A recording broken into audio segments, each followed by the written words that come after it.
so hello नमस्ते everyone welcome back to कोइज blog चाहिँ अनि मम्मी आएको चाहिँ फर्स्ट टाइम हो नि त जापान त्यही भएर अब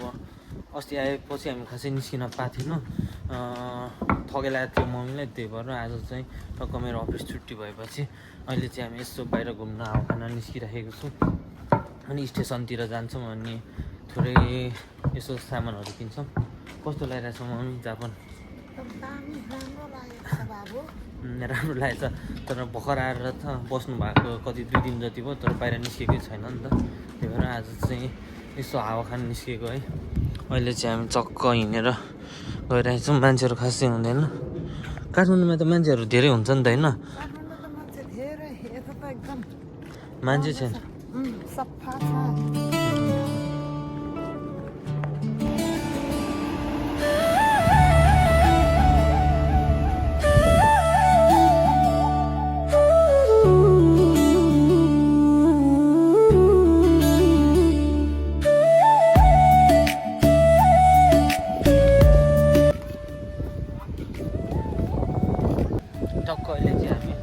अहिले चाहिँ हामी यहाँ कोइनमा आइसक्यौँ है यो कोइनमा चाहिँ यो कोइन भन्छ यसलाई पार्कमा दिउँसो आएर बस्दा हुन्छ यसको चाहिँ महिनाको मैले कति 9,000 रुपियाँ जति तिर्नुपर्छ यो कोइन यो पार्क युज गरे अनुसार है महिनाकी पछि 9,000 रुपियाँ तिर्नुपर्छ जहिले यस्तो चाहिँ यहाँनिर ठुलो पार्क छ होइन बस्ने ठाउँ यहाँतिर आएर यो टेबलतिर बस्दा नि हुन्छ नि यो माथितिर बस्दा नि हुन्छ हामी शेर्पा दाइ हामी आएर यहाँनिर यसो चुस्की लगाउने ठाउँहरू पनि छ यो चाहिँ मेरो कपाल काट्ने ठाउँ उयो जहिले म यहाँ आएर कपाल काट्छु त्यहाँनिर सस्तो छ 1350 ल अब चाहिँ हामी हल्का स्टेसनतिर आइपुग्यो होइन स्टेसनतिर चाहिँ अहिले यस्तो डेलिभरी हुन्छ होइन यता चाहिँ बत्तीहरू चक्क यस्तो छ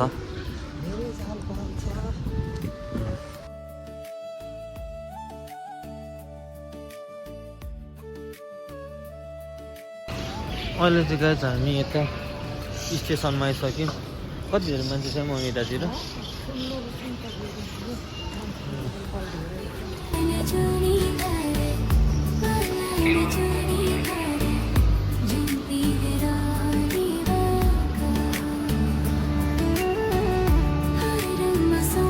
अब चाहिँ हामी सोध्दैछु घुम्न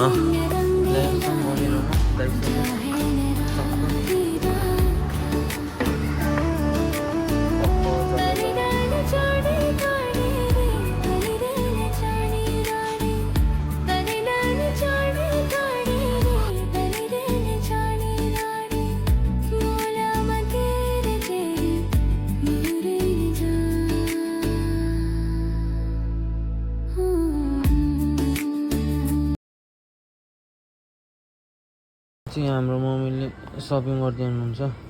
अलि राम्ररी देखाउनु न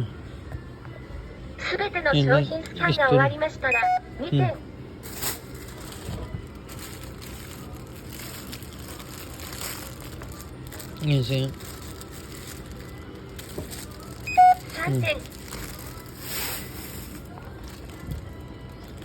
यहाँ माथि छお上手ですね。お点々の。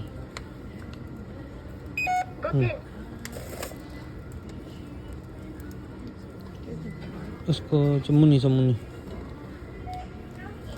भएन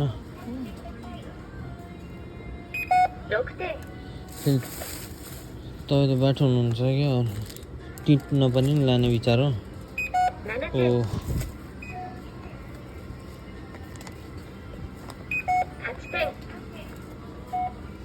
छैन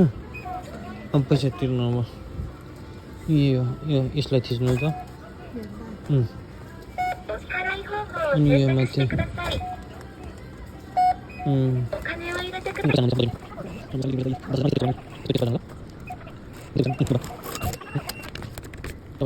कस्तो लाग्यो साइनहरू जापानमा किनमेल गरेर राम्रो छ साइली दिदीले 3 मिनट पनि गरिसक्नु भयो अब चाहिँ घर जाँदैछ हामी